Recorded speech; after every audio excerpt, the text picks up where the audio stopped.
এই রকম মানুষের পাশে বসে সাক্ষাৎকার নিতে গেলে হয়তো যে কোনো সাংবাদিকদের বুকটা চওড়া হয়ে যায়। নমস্কার, আপনারা দেখছেন বেপরোয়া, প্রশ্ন করে সোজাসুজি।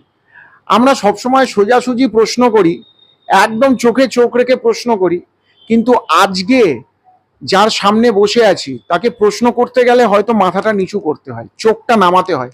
তার কারণ, তার পরিচয়, তিনি নিবেদিতা স্কুলের ফাউন্ডার, তিনি ওই স্কুলেরই প্রিন্সিপাল। কিন্তু এখানেই উনি থেমে থাকেননি।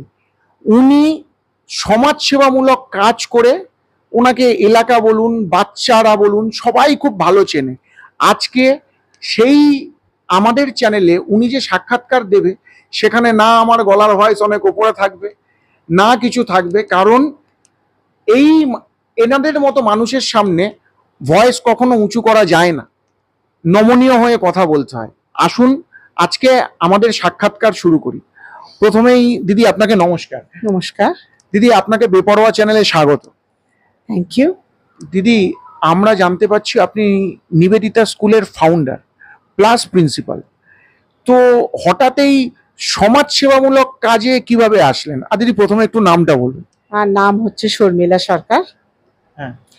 আর আমি এই কাজে মানে সমাজ সেবামূলক কাজে অনেক দিনই যুক্ত আছি। এর আগে আমি একটা স্কুলে শিক্ষকতা করতাম এবং সেখান থেকে ছোট ছোট গরিব বাচ্চাদের সঙ্গে আমার খুব ভালো লাগে সময় কাটাতে। যদিও আমার একটাই সন্তান, কিন্তু আমি সব বাচ্চাদেরকে নিজের সন্তানের মতন ট্রিট করি এবং ভালোবাসি।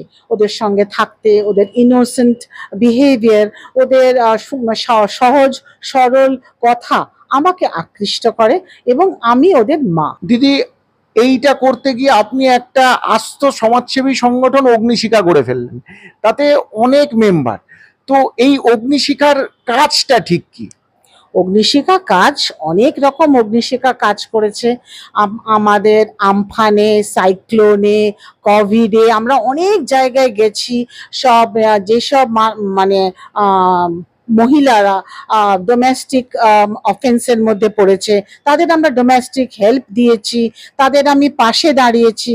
অনেক মানুষ যারা এদিক ওদিক ছড়িয়ে আছে, ছোট ছোট শিশু, তাদেরকে আমরা আশ্রয় দিয়েছি। সেসব মাদের কাছে আমরা ডোর টু ডোর গেছি এবং তাদেরকে সহায়তাও করেছি। দিদি, যখন এটা শুরু হয়েছিল তখন সংগঠন একটা জায়গায় ছিল, অগ্নিশিখা স্বেচ্ছাসেবী সংগঠনের কথা আমি বলছি। আজকে সেই পরিধি অনেক বেড়েছে।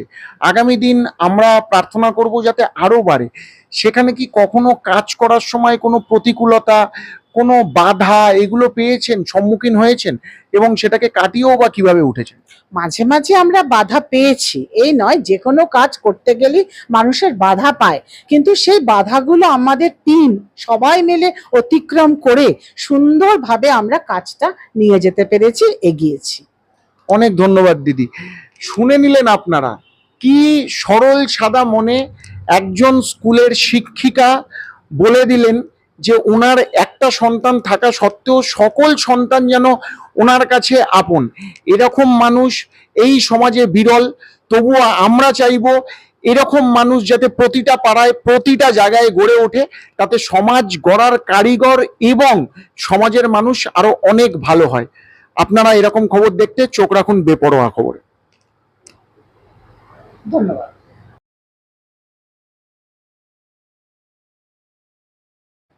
দিদি, এইটা করতে গিয়ে আপনি একটা আস্ত সমাজসেবী সংগঠন অগ্নিশিখা গড়ে ফেললেন, তাতে অনেক মেম্বার।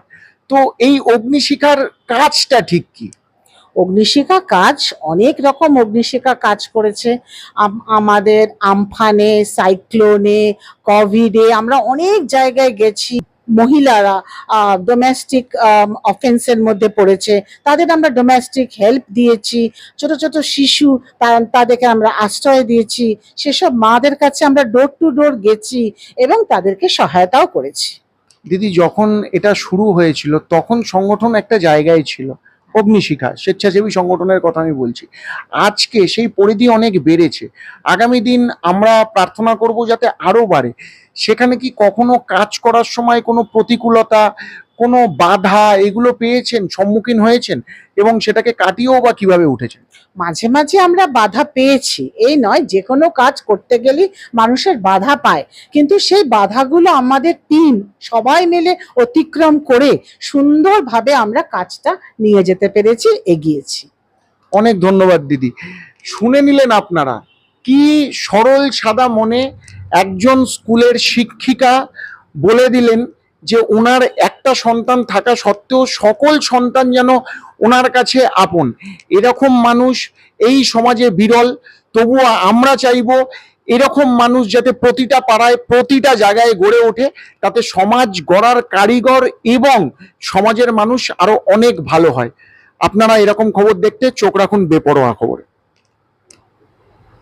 ধন্যবাদ। শূন্যতা দেখি শুধু, রাত ঘুমে আমি কোনো স্বপ্ন দেখি না, তাই স্বপ্ন দেখব বলে। দিদি, যখন এটা শুরু হয়েছিল তখন সংগঠন একটা জায়গায় ছিল, অগ্নিশিখা স্বেচ্ছাসেবী সংগঠনের কথা আমি বলছি। আজকে সেই পরিধি অনেক বেড়েছে। আগামী দিন আমরা প্রার্থনা করব যাতে আরো বাড়ে।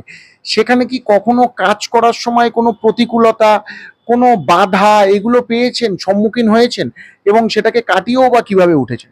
মাঝে মাঝে আমরা বাধা পেয়েছি, এই নয়, যে কোনো কাজ করতে গেলে মানুষের বাধা পায়, কিন্তু সেই বাধাগুলো আমাদের টিম সবাই মিলে অতিক্রম করে সুন্দরভাবে আমরা কাজটা নিয়ে যেতে পেরেছি। এবার আমরা পরিচিত হয়ে নেব অগ্নিশিখার আরেকজন সদস্যর সাথে। স্যার, আপনার নামটা? নমস্কার, জয়পাল। প্রশ্ন একটাই, অগ্নিশিখা কবে শুরু হয়েছে? অগ্নিশিখার কাজকর্ম কি? কোথা থেকে এত এনার্জি পাচ্ছেন? দেখুন, অগ্নিশিখা অ্যাকচুয়ালি শুরু হয়েছে, সালটা আমার ঠিক এই মুহূর্তে মনে পড়ছে না, তবে দেখতে দেখতে তাও 15-16 বছর অতিক্রান্ত।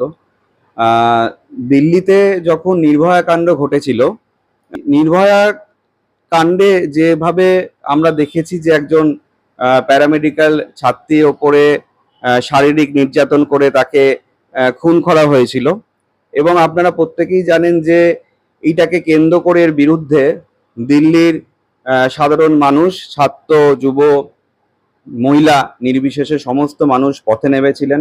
ডিসেম্বর মাসের কনকনে ঠান্ডায় পুলিশের জল কামানকে উপেক্ষা করেও তখন যেভাবে মানুষ নির্ভয়া কাণ্ডের বিরুদ্ধে, নারী নির্যাতনের বিরুদ্ধে রাস্তায় নেমেছিলেন, এবং এই আন্দোলন কোনো রাজনৈতিক আন্দোলন ছিল না, একদম সাধারণ মানুষের আন্দোলন ছিল। এবং পরবর্তীকালে দাবানলের মতন এই আন্দোলন গোটা ভারতবর্ষ এবং গোটা দেশে ছড়িয়ে পড়ে। আমরা কিছু মানুষ একটি নাগরিক কনভেনশন করি। নাগরিক কনভেনশনের মধ্যে থেকে আমরা নারী নিগ্রহর বিরুদ্ধে একটা কমিটি গঠন করি এবং নারী নিগ্রহের বিরুদ্ধে ক্রমাগত আন্দোলন এবং নারী নিগ্রহে যারা নির্যাতিতা তাদের পাশে থাকা।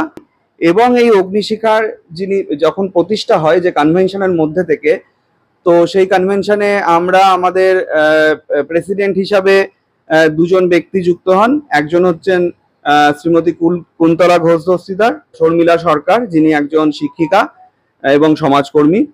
আমাদের সংগঠনের একটা মোটিভ বা একটা এম যেটা আপনাকে বলি, যেটা আমাদের খুব বিশেষত্ব, আমরা প্রথম থেকেই চেষ্টা করেছিলাম যে আমাদের এই সংগঠনটাকে পুরোপুরি অরাজনৈতিক রাখা, এবং ব্যক্তিগতভাবে আমরা যে যে রাজনৈতিক দলেই বিশ্বাস করি না কেন বা সেই রাজনৈতিক দল করি না কেন, আমরা কিন্তু অগ্নিশিখাতে যখন আসব তখন আমরা কোনো রাজনৈতিক মতাদর্শ বা রাজনৈতিক পতাকা আমরা কথা ভাববো না বা বলবো না। পশ্চিমবঙ্গের বিভিন্ন রিমোট জায়গায়, যেরকম ধরুন সুন্দরবনের একদম মানে যেগুলো রিমোট দ্বীপ আছে, যেখানে সেই সময় স্বাস্থ্যকেন্দ্রগুলো তালা লাগানো থাকতো, স্বাস্থ্যকেন্দ্রে ডাক্তার থাকতেন না, নার্স তো দূরের কথা, তো সেই সময় মানুষকে অত দূর থেকে মানে চিকিৎসা পরিষেবা পৌঁছানো বা তাদের চিকিৎসা পরিষেবা গ্রহণ করার একটা বিশাল অসুবিধা ছিল।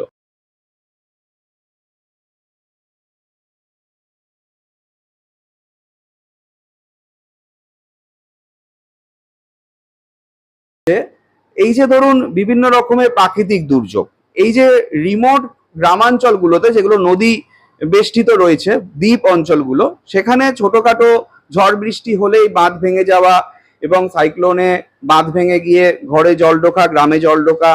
তো আমরা এই ধরনের কোনো ইনসিডেন্ট হলে সেখানে আমরা ত্রাণ পৌঁছে দেওয়া, আমরা একদম ডাইরেক্ট বেনিফিশিয়ারি যারা তাদের কাছে পৌঁছে যাওয়া এবং সরাসরি তাদের হাতেই ত্রাণ সামগ্রী পাঠিয়ে দেওয়া, সেখানে থেকে মেডিকেল ক্যাম্প করা, সেখানে থেকে তাদের রান্না করে খাওয়ানো দাওয়ানোর ব্যবস্থা করা, সমস্ত কিছু সেখানে থেকে সেখানে ক্যাম্প করে আমরা এটা পরিচালনা করে থাকি।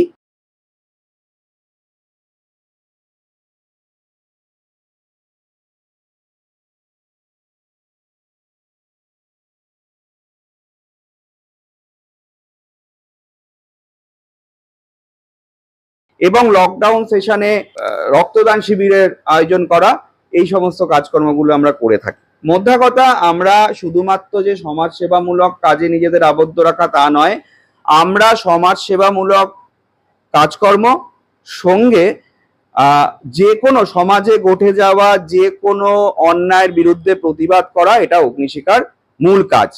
এবং খুব সুস্পষ্টভাবে বলে দিয়েছেন অগ্নিশিখা শুরু থেকে অগ্নিশিখার আজ অবধি কর্মকাণ্ড।